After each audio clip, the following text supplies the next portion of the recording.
Welcome to Rev'd Up for Sunday, a lectionary podcast from one of the clergy and one digital missioner of St. Mark's Episcopal Church in New Canaan, Connecticut. I'm John Kennedy. I'm Rob Schwartz. And today we have, drumroll, the parable of the Good Samaritan, one of Jesus's greatest parables, indeed one of the great stories in all of Scripture. And it is occasioned by a question that Jesus received, which is, who is my neighbor? And this is very much a question we are still wrestling with today. So let's hear the passage.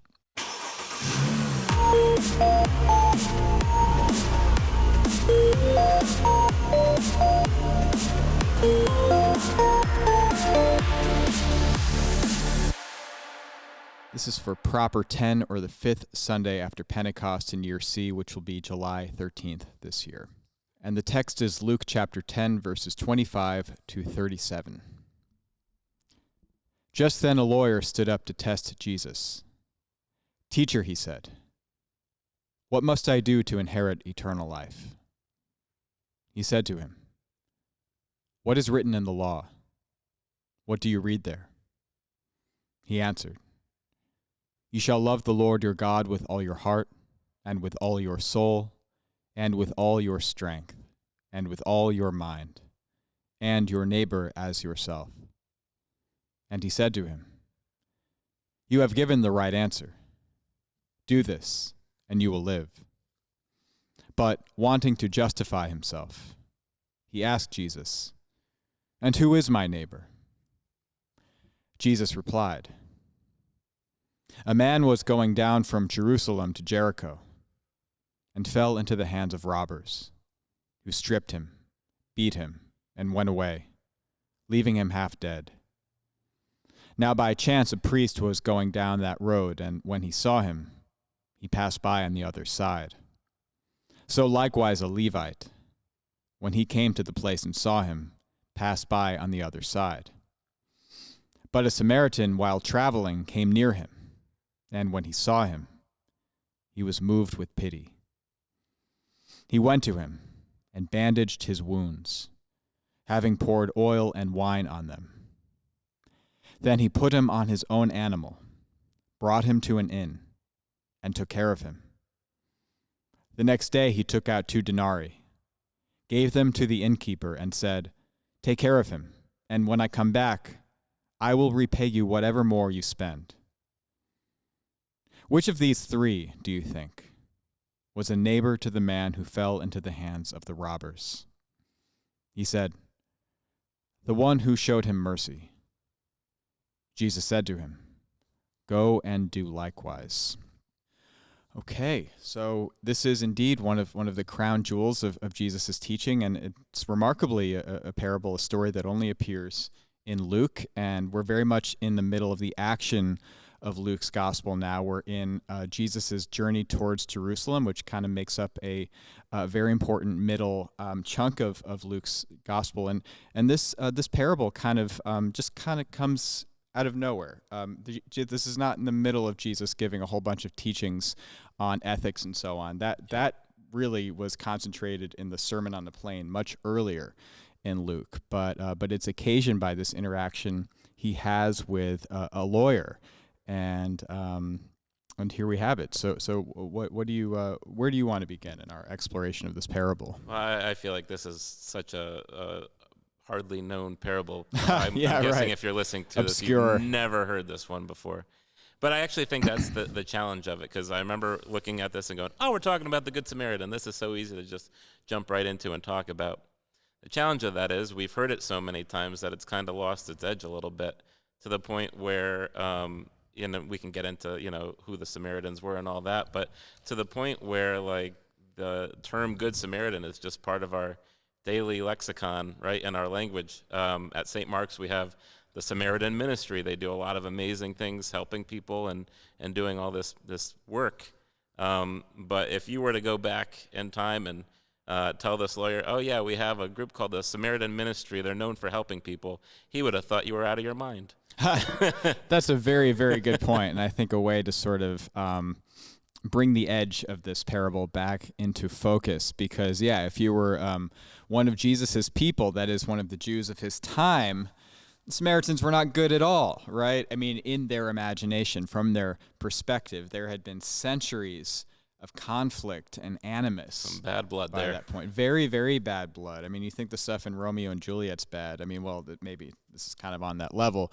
But the division and the hostility goes back almost or about 10 centuries before Jesus, with the division of what was at that time, 10 centuries before Jesus, a united kingdom of Israel. Mm-hmm. And then you have the split between the north and the south. And the Samaritans, without going into all of the history, which is fairly complex and detailed, the Samaritans were sort of an ethnicity, if you will, that resulted from the intermarrying of northern Israelites and other people. So they were regarded by Jews of Jesus's time as sort of a heretical half-breed, because they also had adopted religious beliefs and practices which differed quite significantly from Jews like Jesus. Yeah, I was going to say things like, right, and they were kind of thought of as like less pure. Exactly. Right, they're bringing in other practices. They start saying, well, you don't have to go all the way to Jerusalem to worship. Mount Gerizim is one of the holy places for us. Now this is where we'll do things. We hear things like that in the story with the Samaritan woman at the well. So we see these things play out. That's right. And that hostility play out.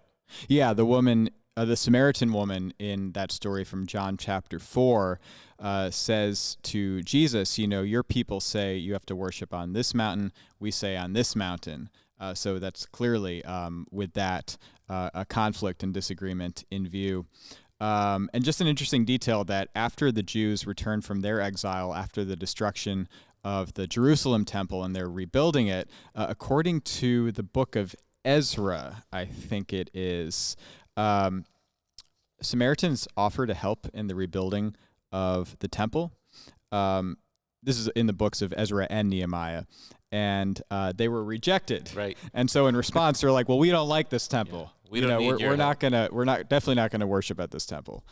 So anyway, there are a lot of little facets such as those which just sort of furthered and deepened this very entrenched disagreement. All a long way of saying that, any notion of a Good Samaritan would have been anathema to Jesus's audience, which is, of course, exactly why he tells the story and why he makes it about a Good Samaritan. Can I offer one more Samaritan thing before we really dive into the lawyer and the parable here?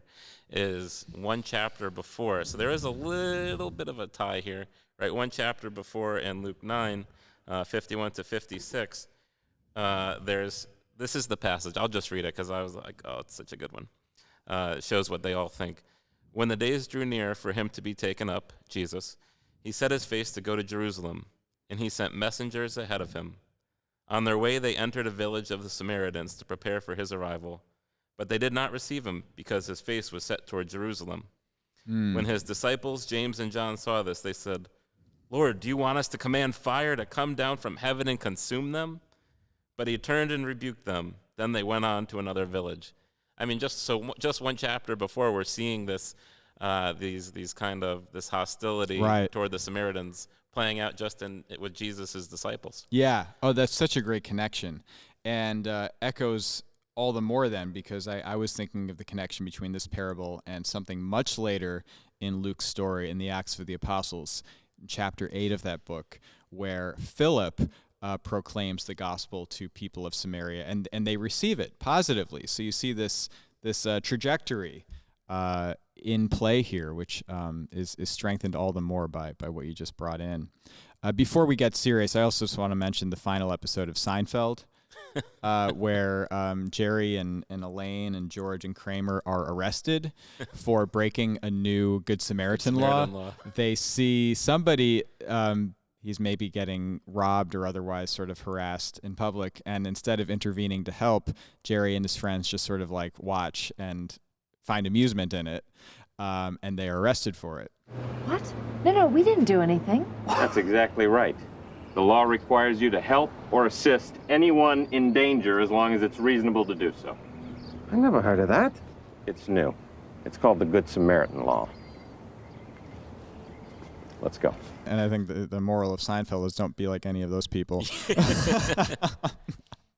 Yeah. So anyway, so we have the setup here. We have a lawyer that is a scholar and an authority on the Jewish law, not a lawyer in our contemporary sense, asking Jesus, seeming to test him, what he must do to inherit eternal life. And Jesus says, well, what's written in the law? What do you read there? So he kind of, throws the ball back to him. And this lawyer cites actually two different commandments, which he kind of combines into one here. The first is that you shall love the Lord your God with all your heart and with all your soul and with all your strength and with all your mind. And that's from Deuteronomy chapter 6, verse 5. And then you shall love your neighbor as yourself from Leviticus chapter 19, but both in the Torah. And then Jesus says, yep, that's the right answer. Despite clearly, I think, perceiving that this man is kind of engaging with Jesus maybe in bad faith, at least from a slightly antagonistic, scrutinizing place. That's what I try to figure out when I'm listening to it. Is he coming to a teacher, someone who he would view as a teacher, and him also, the lawyer, already knowing his stuff, like you said, like he's an expert in the law and all that. I'm trying to figure out if he's trying to get some direction and am I on the right path, or is he we see this with the Pharisees where they're constantly trying to give Jesus these little gotchas. Yeah. So I wonder if he is trying to go deeper, or get at his own questions. And I think, like you're alluding to here, is that his question eventually comes out. What he's trying to get to. Right. The reason I'm sort of skeptical of the lawyer's motives here is because his question, after Jesus saying, you have given the right answer, seems to be, it's certainly a bit of what we could call casuistry, that is sort of subtle readings of and interpretations of laws or ethical principles or what have you, which more charitably and in better instances are engaging in good faith with the complexities of concrete, situations, but in bad faith are, manipulative ways of looking for technicalities or loopholes or whatever to really get away with. The way that's sort of deployed today, one clear instance is tax loopholes, right? The law says this, and if you really kind of bend it in this way and you apply it to this situation, you can actually get away with maybe following the letter of the law, but not the spirit of the law. And, that's a highly valued skill, looking for those sorts of loopholes. And it seems to me that, he's looking to maybe not be on the hook for the truly expansive sense of who our neighbor is that Jesus goes on to lay out, that he's maybe looking to keep it kind of like this. We've already brought in Seinfeld. There's a Curb Your Enthusiasm episode where Larry runs into an old, friend or acquaintance when he's visiting New York. Larry lives in Los Angeles. And the guy says, "Oh, Larry, it's so good to see you. We should get lunch sometime." And Larry's like, we never get together in Los Angeles. I don't know why we would here. And the guy's like, "Larry, life's like this, and you make it like this." I want to make that smaller. Really? Yes. Shrink it. Put the hands together. That's what I want. And I get the sense that there's a little bit of that sort of thing going on with the lawyer here. Yeah, well, and it's funny, speaking of sitcoms, this interplay, the kind of, I'm going to ask you a question, you ask me a question back, I'll pose another question. That it sounds a little strange to us, but we also hear this is kind of how Jesus does things a lot of the time. He answers a question with a question. But that also kind of would have been familiar to them, right? Like talking with your rabbi or something like that. You're going to, well, what is it? How does it speak to you? What is your interpretation of it? Mm-hmm. And the sitcom thing that just came up for me is there's one of my favorite episodes of Frasier where they're trying to pretend to be Jewish to impress the mom of this woman that Frasier's dating. And Niles says, well, just answer questions with a question. Like what? What, I have to explain everything? Well, can't you give me an example? What, I should give you an example? You gonna help me or not? You're saying I'm not being helpful? Oh, forget it. anyway. I think that's very mind. helpful context. Yeah. But let's I guess we should dive in a little bit. Yeah, to of course. What he's saying here. Yeah. So we've already established that there was bad blood between Jews and Samaritans of this time. So that's obviously very important context here. And we get this story about a man going down from Jerusalem to Jericho, presumably a Jewish man. And just to get a better picture in your mind for what this would look like, this road from Jerusalem to Jericho would have descended about over 3,000 feet and would have been a distance of about 18 miles. This is a significant trek on foot, and you're going to go through a lot of isolated, rugged terrain, such as where you would be vulnerable to attacks from like bandits and so on. And this is exactly what happens to this man. He falls into the hands of robbers who, beat him, take his stuff, and leave him for dead. And so this is our setup. And then we have three characters passing by. And just to note here, the adeptness with which Jesus tells stories. He's sort of following what is known as the rule of three in a couple of ways here, but certainly in terms of the number of characters, that sort of you need at least three characters to tell a compelling story. And the first passerby here is a priest, that is, of course, a Jewish priest, and he sees the man and he just passes him by. He does not, he doesn't love his neighbor as himself in this case, probably in part because he doesn't want to contaminate himself ritually. Right, that's one of the so we have arguments sort of for a conflict, a clashing of sort of different religious sensibilities, which is super, super central to, I think, what we have to learn from this story. And then likewise, a Levite who is similar to a priest. So it's like you might be wondering, if you know a little bit about Scripture, what's the difference between a priest and a Levite? And it's sort of like all squares are rectangles, but not all rectangles are squares. So all priests in this time were descended from the tribe of Levi, but not all Levites, that is, descendants of the tribe of Levi, were priests. But they were at least involved in sort of the priestly temple, liturgical, if you will, life. They were at least assistants to the priests. So anyway, somebody very much like the priest passes by and seems to react in exactly the same way. He just passes by, doesn't offer any help at all. But then a Samaritan comes, and we know these Samaritans were reviled. And what does he do? He does exactly what, in Jesus' view, a person should do. He recognizes him as a neighbor, and he is moved with pity, which is these words are the most common description of Jesus' own emotional state throughout the Synoptic Gospels, that Jesus was moved with pity at the sight of the suffering and need of others. So Jesus is identifying, in some sense, I think, with this man here. And he bandages his wounds, he pours oil and wine on them, which we might wonder about, and that's simply because these were thought to and legitimately do have some medicinal value.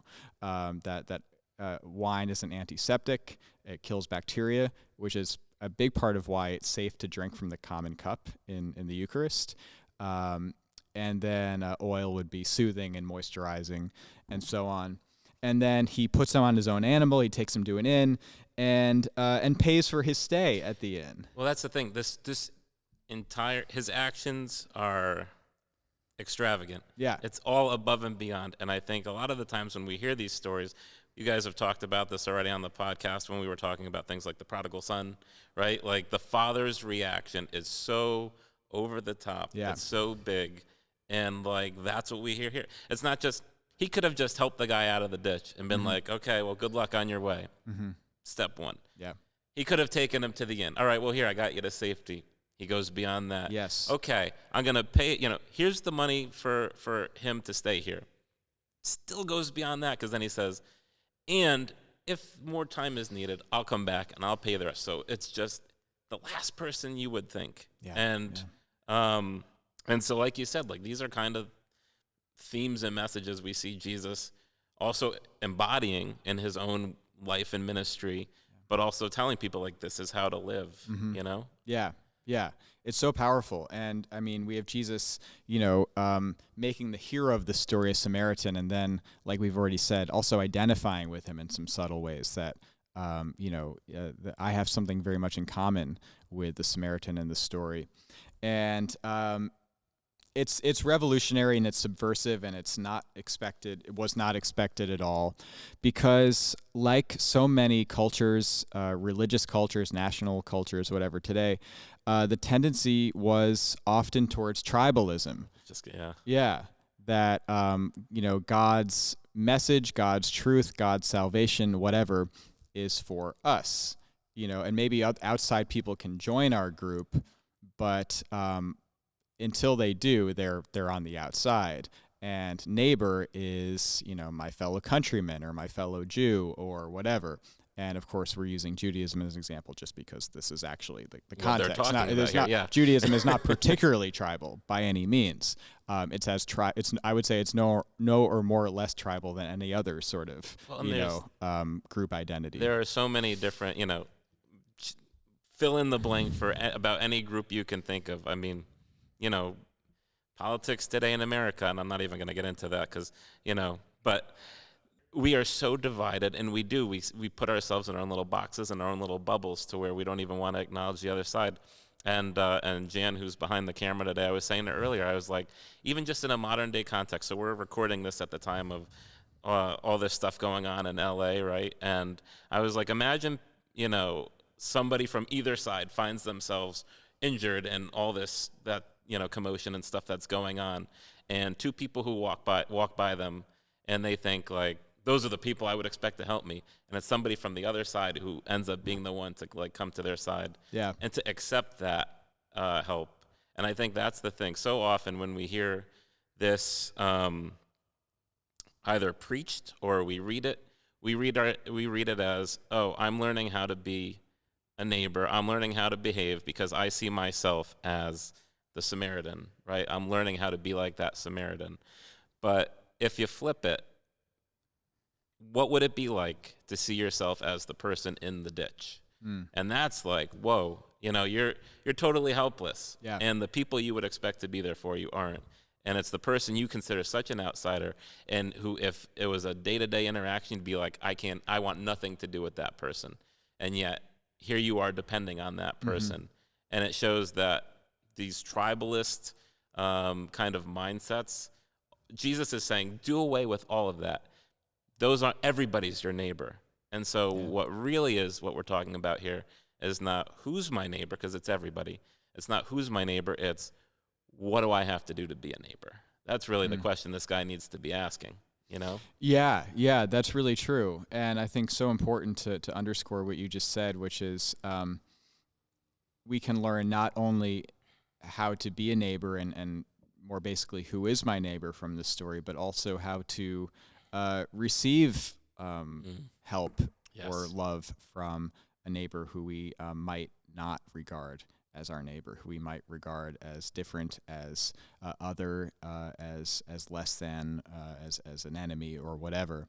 Very evocative to imagine, the situation in Los Angeles, which, I mean, by the time this podcast is released, so, who knows what we'll be talking about or what will have played out there. But, right now, I'm imagining, like, what if, an undocumented immigrant was,